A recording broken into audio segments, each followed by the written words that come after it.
Got a nice little video here to play while I play the game.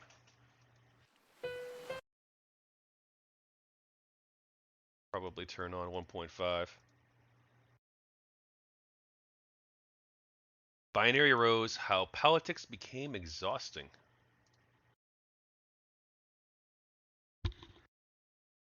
I've not seen this.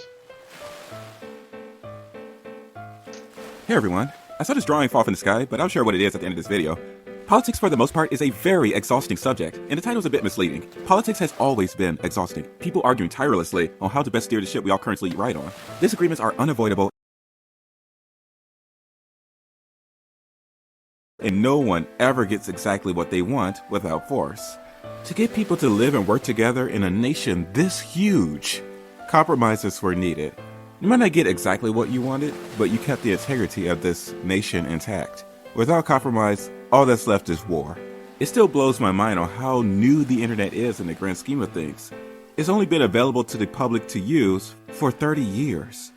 We're past the Wild West days of the internet, where pretty much anything goes, but it's slowly catching up to the standards of our daily life, for better and for worse. A quick disclaimer, this is a reaction video, and as such, it's not a research video. I'm basically reacting to things I've seen or experienced on the internet, and that will vary with everyone else. I'll try to post examples of things, but don't expect me to substantiate every claim I make. If you know, you know. If not, disregard it. This is a rant video. There will be things you disagree with, and feel free to let me know.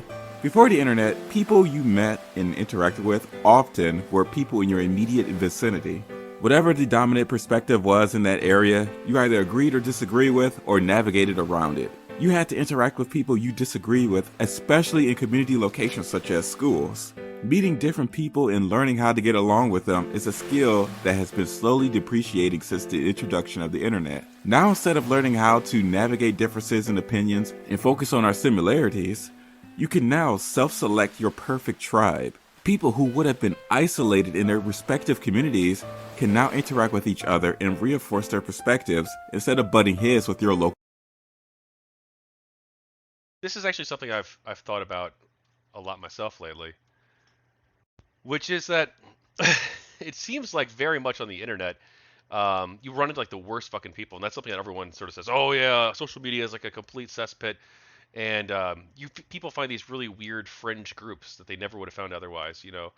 Destiny actually mentioned this once the other day, which is that if you were a weird person who liked to fuck toasters 20 years ago, you were just, or well, maybe not 20 years ago, but let's say 40 years ago, you were just a weird person who liked to fuck toasters. But now you've got like a whole fucking community of like toasterfuckers.com and social media groups and a Discord server. And I should have been up here as a marksman. That would have been a lot better. Okay, so there is fall damage. But yeah, now everyone can find their own little niche group, and you see the worst and strangest things that you never would have encountered otherwise.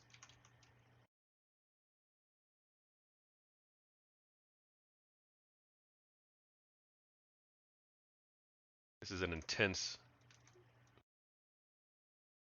I used to play Command Conquer Renegade as a kid. I've not played in years, and this is a little bit different, but it seems pretty cool so far. Actually, I'm surprised it's not picked up, become a lot bigger of a thing.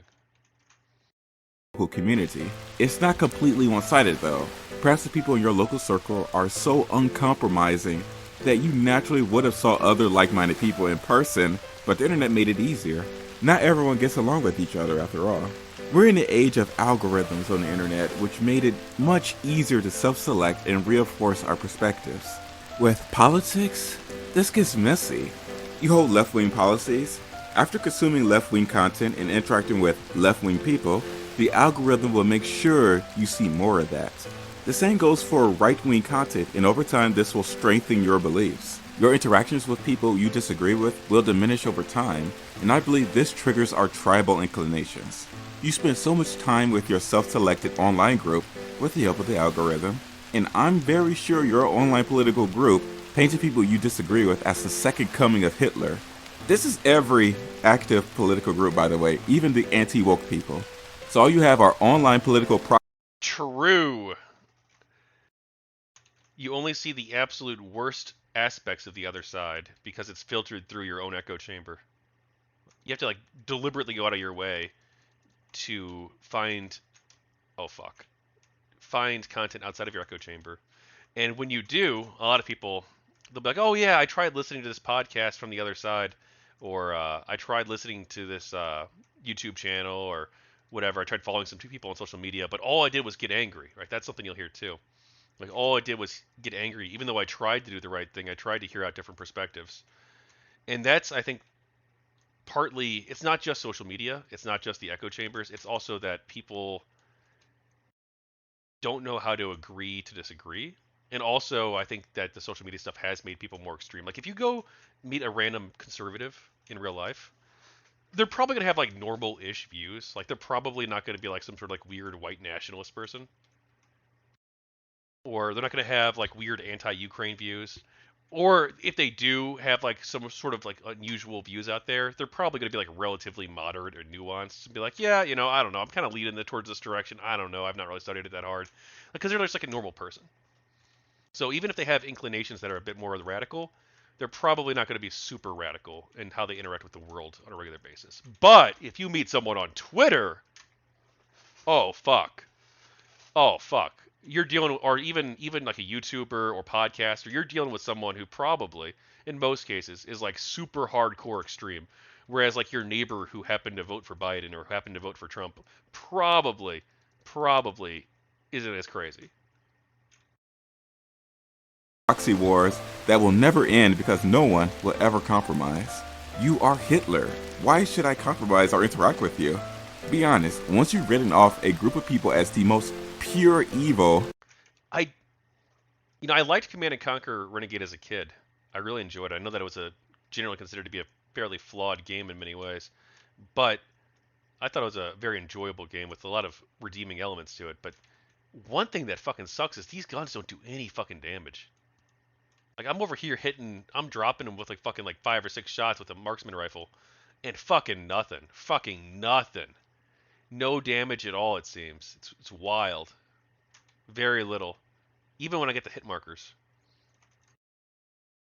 Would you ever interact with them? No, no one in their right mind would. It doesn't matter who started what first, because we're all in an endless loop. A lot of this comes off as childlike bickering. Where one side gets pushed, they go, well, since they're doing that, so will we. And then the other side responds, well, since they're doing that, we can do this. One side points out the worst of the other. It could be cherry-picked examples to support a narrative, misinformation, lies through omission, or a combination of all three. Why be charitable to your enemy? Let's mix some stuff up. If it turns out to be true, then there you go, see? They were evil as I thought they were.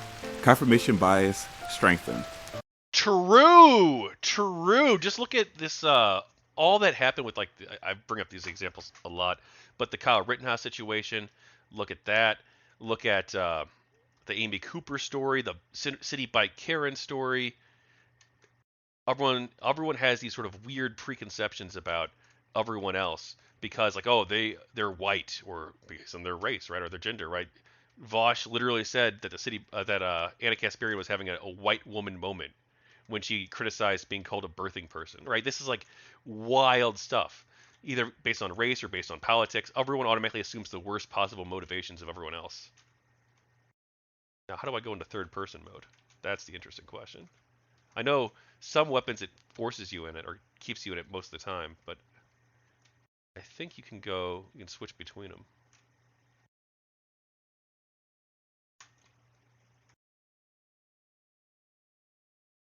This back and forth at the end of it all has little to do with politics and more to do with internet drama. Funny enough, I find a lot of new political content creators through drama instead of the topics they talk about. This could also be due to the algorithm recommending videos with a lot of engagements, and drama is perfect for that.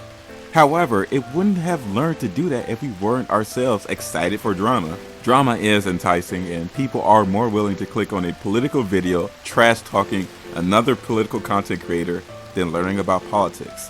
I'm not above it all because even I like a good drama, but not all the time.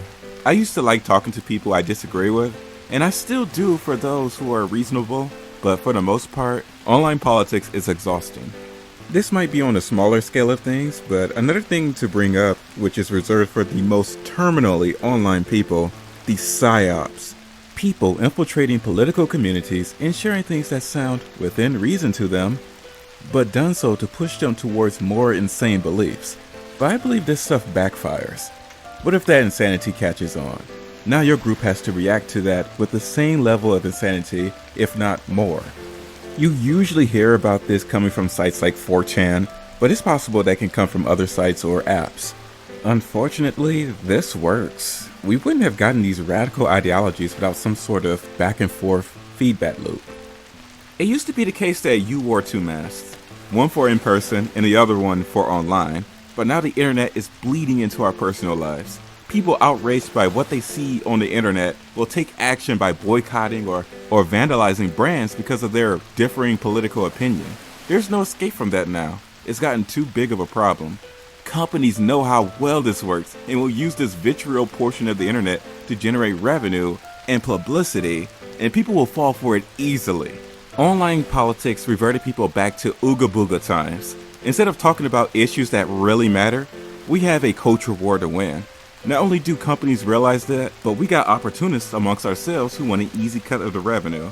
You can easily grift popular political talking points for easy growth. I think it's easier to be a right-wing grifter or a red pillar right now because it's currently popular, so there's a low barrier of entry.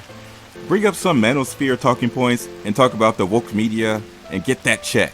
Back when BreadTube was at its peak, it was just as easy to grift that. The problem with grifting is that you're going to be forced to believe what you say because of your new fan base and the other side attacking you for it. Over time, this will mold you into what you pretended to believe, and then it just turns out to be true at the end of the day.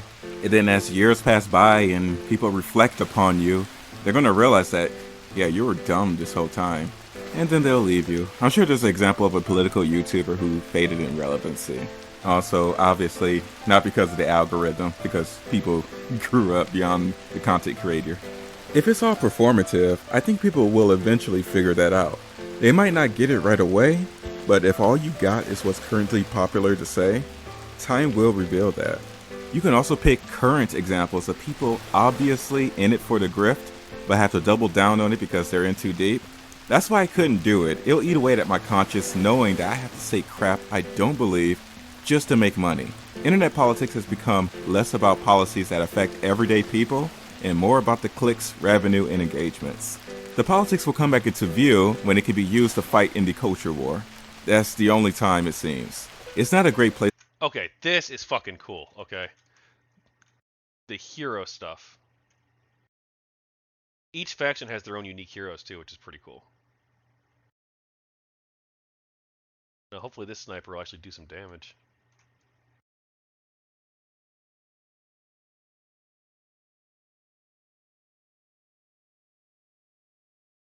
To navigate now, and I don't blame people who are done with it all.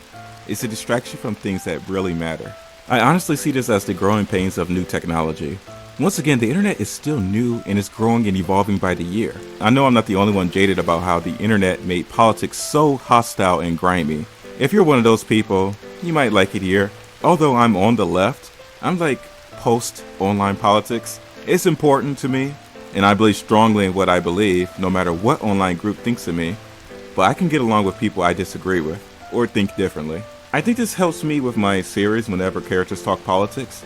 It wouldn't be effective if I didn't understand the other side. I know some people have a problem with James' portrayal of socialism in the Remix universe, but that's just a character quirk of his. It doesn't mean I personally agree with it, and it doesn't mean I personally agree with Rose on everything. It's a story. Will online politics get better? Maybe? There's no trend to follow. It's sort of a drunk natural selection with odd moments of lucidity. Good luck trying to predict things. However, with that being said, if I can give a positive spin on this, I think as the internet matures, this problem will sort of resolve itself. There will always be opportunists and people in it for the ooga booga, but I think a counterculture for this nonsense will get popular soon. It won't take over the internet, but there will be a bigger space for those who desire higher quality political content online. That sounds rather optimistic. Now, I'm not it is a new technology, and maybe humanity will adapt over time. Is that a bad guy in our base? No, okay. Humanity might adapt over time and learn to deal with the internet in healthy ways. And we might also design the systems in better ways moving forward where the algorithms are not pushing people towards extremism or not pushing people into echo chambers, right? There are things that might happen over the course of the next 20, 30, 40, 50, 100 years that make humanity's interaction with the internet better than what it currently is. I think that's entirely possible and maybe even likely. But right now we're not making a great deal of progress in that front. Not really at all. Unfortunately, it won't last for too long because with the internet, if anything gets too popular, that low barrier of entry will form, and opportunists will get involved for attention and revenue and ruin it. So, when that happens, enjoy it while you can. The culture war and drama appeals to that dumb part of our brains, which is why I don't think that will ever go away. It'll continue to evolve and stick with us. Yesterday's SJW is today's woke, and there will be sequels. I will pop my head out in the political world from time to time whenever I upload anything political, but don't expect me to do it often. I'm too small online to take it seriously, and people are all drawn to sensationalized political content. I'd never make it. I'm seeing more growth now that I'm branching out and doing things that I think is fun, so that's what I'm going to do. Anyways, I gotta go. Be nice to one another and take care of yourselves.